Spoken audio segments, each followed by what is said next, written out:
Representatives Ted Lieu and Ken Buck are calling for 20 experts from government, industry, civil society, and computer science to field an AI commission.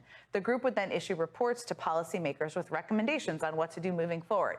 But will these efforts be effective enough and early enough to combat the risk posed by AI? And is it possible to get anything meaningful done before 2024? Congressman Ted Lieu joins me now. Thank you so much for taking the time today. So you were one of 50 lawmakers who called on the FEC to consider cracking down on deep fake campaign ads, something we haven't talked about too much, or not for a while. How concerned are you about how deceptive these ads could be, how impactful they could be, and what are you asking the FEC to do? Thank you, Jen, for your question.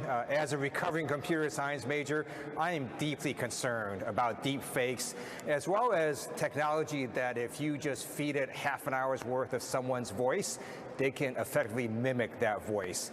And so I think the most important thing for the public to do is to not believe everything they see on the internet, and to really look at the sources and do a double check before just looking at a video and assuming that it's true. I also support full disclosure of ads on social media. So for example, if the Russians want to pay for an ad that's going to help Donald Trump, at the end of it, it's going to have to say paid for by the Kremlin. So for people, as a recovering computer science major, which is a very applicable skill set, I think I would say in this day and age, how should people differentiate? How do they know to differentiate or note that something is a deep fake?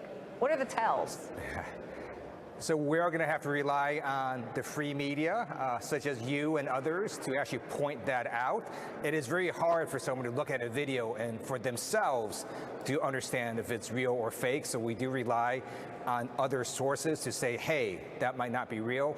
In addition, there's also AI that can be used to counter bad AI. So you've got companies such as Adobe, for example, working on a watermark system to authenticate photographs and other images. So I think there are ways to use technology to counter bad technology. So you have also proposed this commission that could be used to figure out solutions and a path forward.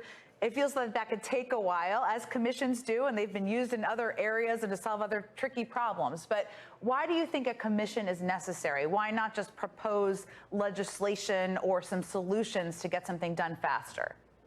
I think we can do both. So I have introduced bipartisan legislation to prevent AI from ever launching a nuclear weapon by itself. It requires a human in the loop. But for a lot of AI that we want to take a look at, I do think it's helpful to have experts give Congress recommendations.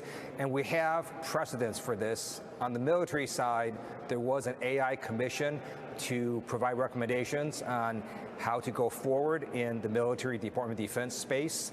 This is on the civilian side, and I think it'll be helpful to educate not just members of Congress, but really the American public with experts who provide a transparent report. And we have a 6-month timeline, so it's not going to be a long time. Do you think, first of all, you saying there needs to be legislation to prevent AI from launching a nuclear weapon, I think is pretty eye-popping to most people who are just learning about this. But do you think that something needs to be passed or done before the 2024 election? I do think disclosure of ads on social media would be important. So any TV ad you see on TV from a federal candidate, at some point it's going to say something like, I'm Ted Lieu and I approve this message.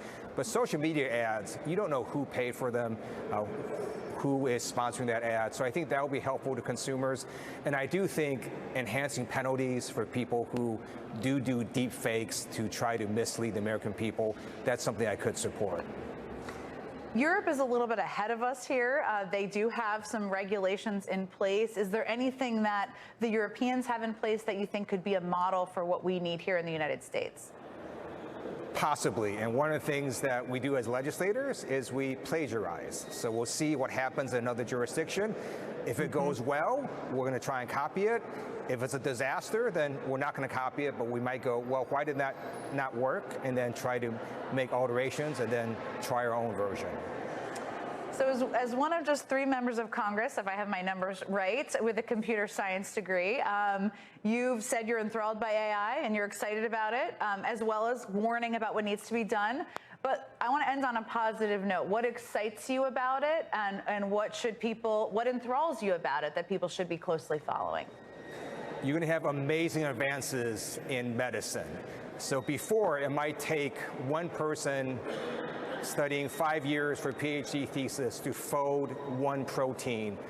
Now, with AI, they folded every protein structure known to humankind, and they've given that data to medical researchers. So I'm very excited about advancements in medicine that we're going to see shortly.